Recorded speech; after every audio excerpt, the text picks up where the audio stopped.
Bienvenidos a una nueva inmersión profunda. Eh, Hoy nos metemos con un tema que creo que a todos nos interpela de una forma u otra, la modernidad. Pero no la vamos a mirar así, no más como la solemos pensar, sino que vamos a intentar cuestionarla. Vamos a mirarla desde una perspectiva crítica, desde la visión del Sur Global. Exacto, y para eso nos basamos en una conferencia realmente poderosa de Ramón Grosfoguel, Ajá. que se titula No hay que concederle nada a la modernidad, ni siquiera el primer paso. ¿Y qué título tan provocador ya desde el nombre nos invita a repensar todo lo que creíamos saber sobre la modernidad?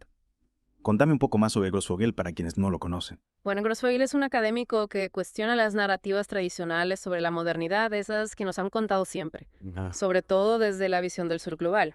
Y él nos lleva a preguntarnos si realmente la modernidad es esa fuerza emancipadora y de progreso que siempre nos han contado, o si en realidad es un sistema construido sobre la explotación y la muerte. Esa es la pregunta central, ¿no? ¿Progreso para quién? ¿A costa de qué? Y para entender la postura de Grosfoguel, mencionabas que utiliza una metáfora muy poderosa, la de la ciudad amurallada. Exactamente, imagínate una ciudad con altos muros. Sí. Adentro de esos muros, un 10% de la población mundial vive con privilegios, Claro. riqueza de derechos, reconocimiento de su humanidad, disfrutan de todo lo que la modernidad promete. Y del otro lado del muro, ¿qué pasa con el 90% restante? Bueno, el 90% restante se enfrenta a la explotación, a la dominación, a que se le niegue su plena humanidad, viven las consecuencias negativas de esa promesa de la modernidad. Es una imagen muy fuerte que nos conecta directamente con la historia de explotación de los pueblos colonizados y con esa extracción continua de recursos del sur global que vos mencionabas al principio, ¿no? Lo que Grosfoguel llama colonialidad del poder. Exactamente. Y esto genera experiencias y memorias de la modernidad completamente opuestas. Claro, porque para quienes están dentro de los muros, la narrativa dominante es la del progreso, la mejora con respecto a generaciones anteriores. Pero para quienes están fuera la experiencia es de despojo, pobreza, destrucción de sus formas de vida preexistentes. Calca, ya que te pregunto a vos que nos escuchás, Sí. ¿dónde te ubicas en esta historia?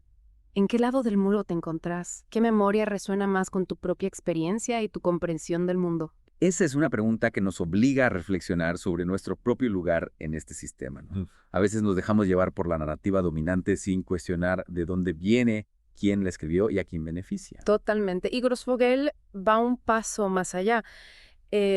Nos desafía a cuestionar incluso los supuestos logros de la modernidad. Por ejemplo, la idea de que valores como la libertad, la igualdad y la fraternidad son intrínsecamente europeos nacidos con la modernidad. O sea, que esos valores no son exclusivos de la modernidad occidental. Exacto. Grosfoguel argumenta que estas ideas ya estaban presentes en muchas sociedades premodernas y fueron apropiadas por pensadores europeos a través de un proceso que llama extractivismo epistémico. Extractivismo epistémico suena complejo. ¿Qué significa exactamente? Es como una especie de saqueo, pero no de recursos materiales, sino de ideas, conocimientos, cosmovisiones. Europa no solo extrajo oro y plata de América Latina, sino también saberes ancestrales, filosofías, formas de organización social, y las presentó como propias, como si fueran invenciones de la modernidad occidental. Es como robar la sabiduría de todo un continente y decir que es tuya. Entonces, si ni siquiera sus supuestas fortalezas son originales, ¿qué hace a la modernidad realmente única? Esa es la pregunta clave. Y acá Grosfoguel va todavía más profundo y se pregunta si el capitalismo en sí mismo no es más que un síntoma de un problema mucho más profundo, la lógica destructiva de la modernidad. O sea que el capitalismo no sería la raíz del problema, sino una consecuencia de algo más. Para Grosfoguel, la violencia inherente del capitalismo surge de su profunda conexión con los pilares de la modernidad, el racismo, el patriarcado, el antropocentrismo. Vamos por partes. ¿Qué es el antropocentrismo? No estoy familiarizado con ese concepto. El antropocentrismo es una visión del mundo que pone al ser humano en el centro como si fuera el único ser con valor en el planeta. Esta visión nos lleva a explotar la naturaleza, a despreciar a otras especies, a considerar al planeta como un recurso a nuestro servicio. Entiendo. ¿Y cómo se conecta eso con los otros pilares que mencionabas, el racismo y el patriarcado? Bueno, para Grosfoguel, estos sistemas de dominación están íntimamente relacionados.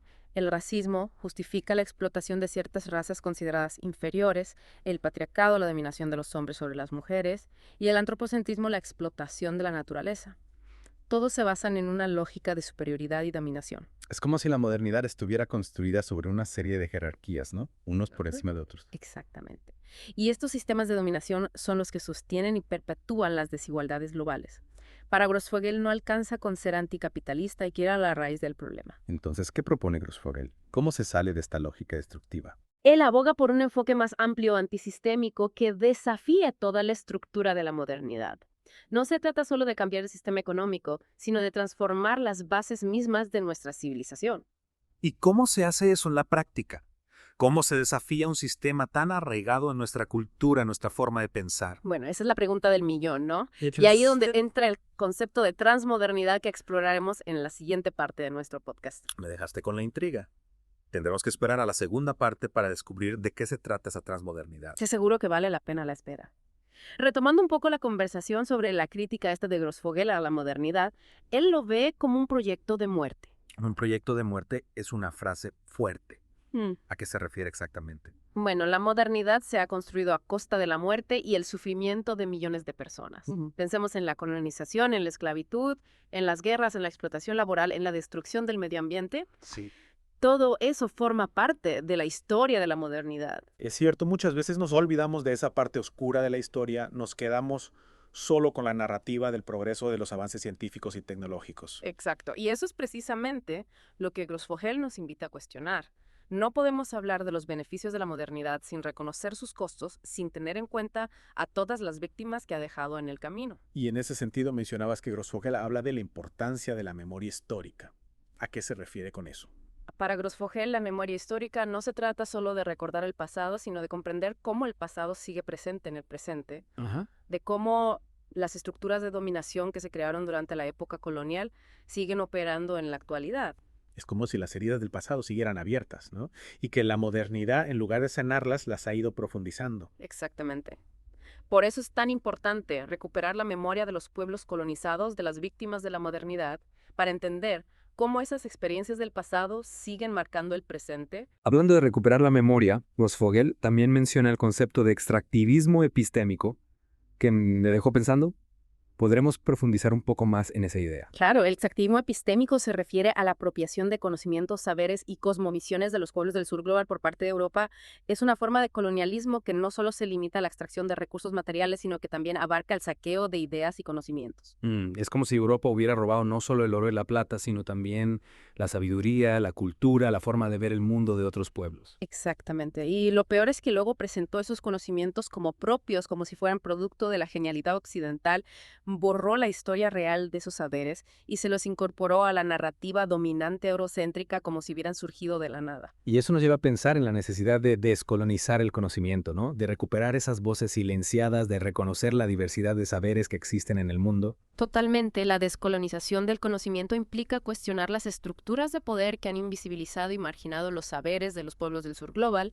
Implica reconocer que existen otras formas de entender el mundo, otras epistemologías, otras formas de producir conocimiento. Y en ese sentido, ¿cómo se conecta esta crítica de la modernidad con la propuesta de la transmodernidad que mencionaste al final de la primera parte? La transmodernidad es una propuesta que busca ir más allá de la modernidad, pero no negándola por completo, sino recuperando sus aspectos positivos y transformándolos desde una perspectiva crítica desde el sur global. Es como si dijéramos, no tiremos todo por la borda, pero reconstruyamos desde otra base, desde otra perspectiva. Exacto. La transmodernidad no se trata de volver al pasado, sino de construir un futuro diferente. Un futuro que reconozca la diversidad cultural, la justicia social, la sostenibilidad ambiental. Un futuro que no esté basado en la explotación y la dominación, sino en la cooperación y el respeto mutuo. Y en ese futuro, ¿qué papel juega el concepto de antisistema, que también mencionaba Grossfogel? Para Grossfogel, la lucha antisistema no se limita a oponerse al capitalismo, sino que abarca la resistencia a todas las formas de dominación, el racismo, el patriarcado, el antropocentrismo, el eurocentrismo. O sea que la lucha antisistema es una lucha integral que abarca todas las dimensiones de la opresión. Exactamente. Y esa lucha debe ser colectiva, debe partir de la unidad de los pueblos, de la construcción de un frente común que sea capaz de desafiar las estructuras de poder que nos mantienen oprimidos. Y en el contexto actual, con el resurgimiento del fascismo en muchas partes del mundo, ¿cómo se articula esta propuesta de la transmodernidad con la lucha antisistema? El resurgimiento del fascismo es una muestra de la crisis profunda que atraviesa la modernidad. Es una respuesta desesperada ante la pérdida de poder, ante el avance de las luchas sociales, ante la creciente conciencia de la injusticia del sistema. Es como si la modernidad estuviera mostrando su lado más oscuro, su verdadera cara. Sí, y ante esa situación, la transmodernidad se presenta como una alternativa, como una propuesta para construir un mundo diferente, un mundo donde el fascismo no tenga lugar. Un mundo donde la vida, la justicia, la igualdad, la solidaridad sean los valores que guíen nuestras acciones. Exactamente. La transmodernidad no es solo una teoría, es un proyecto político, social, cultural que busca transformar el mundo desde la raíz. Y en ese camino de transformación, ¿qué papel juega América Latina? América Latina tiene un papel fundamental en la construcción de la transmodernidad.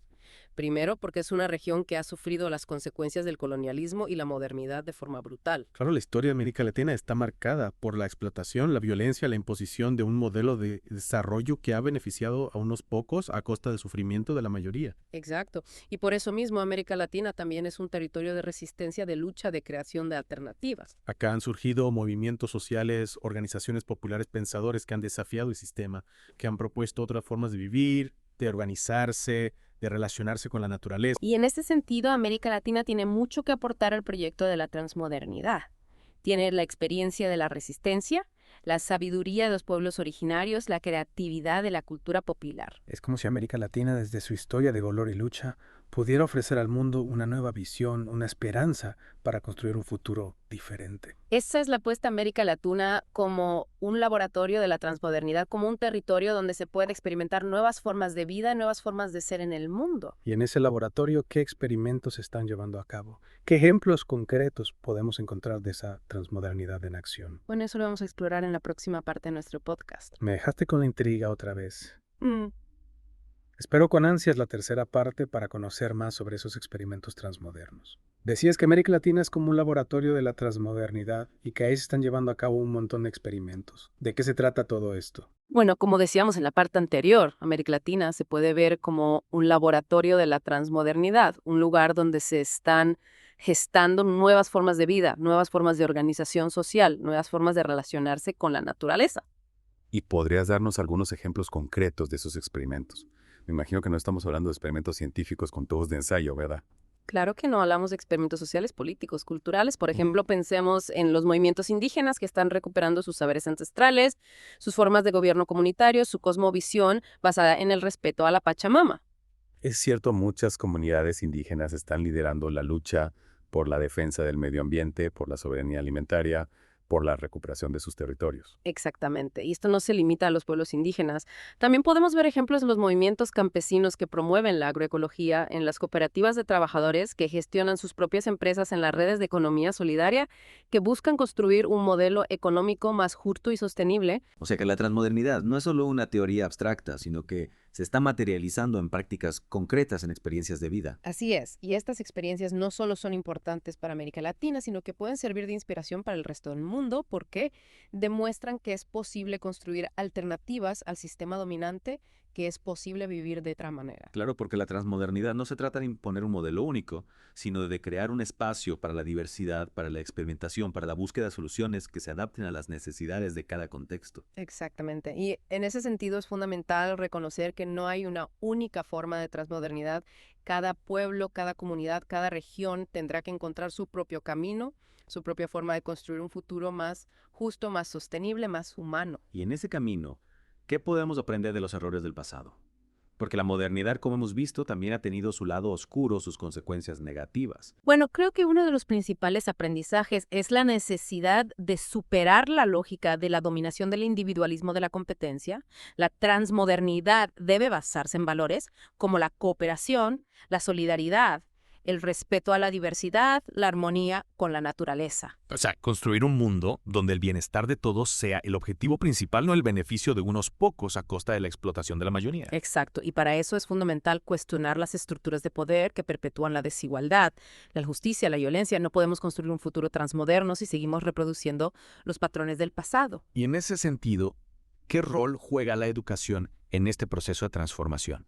Porque al final se trata de cambiar la forma de pensar, de ver el mundo, de relacionarnos con los demás. La educación juega un papel fundamental. Necesitamos una educación que promueva el pensamiento crítico, la creatividad, la capacidad de diálogo, la empatía, el respeto a la diversidad. Una educación que nos forme como ciudadanos responsables comprometidos con la construcción de un mundo mejor. Y esa educación no se limita a la escuela, ¿verdad? Debe ser un proceso integral que abarque todos los ámbitos de la vida. Claro que sí, la familia, la comunidad, los medios de comunicación, las redes sociales. Todos tienen un papel que jugar en la formación de una nueva conciencia, una conciencia transmoderna. Es un desafío enorme, sin duda, pero también es una oportunidad única para crear un futuro diferente. un futuro que valga la pena vivir. Totalmente, la transmodernidad no es una utopía inalcanzable, sino una posibilidad real, una posibilidad que depende de nosotros, de nuestra capacidad de soñar, de imaginar, de crear un mundo mejor. Muchísimas gracias por acompañarnos en esta inmersión profunda, en el pensamiento de Ramón Grosfoguel y en la exploración de la transmodernidad. Esperamos que esta conversación te haya inspirado a cuestionar, a reflexionar, a buscar nuevas formas de entender y transformar el mundo en que vivimos. Gracias por escuchar Geopolítica, un podcast de Enrique Aureli. No olvides compartirlo y apoyar nuestro trabajo. Hasta la próxima.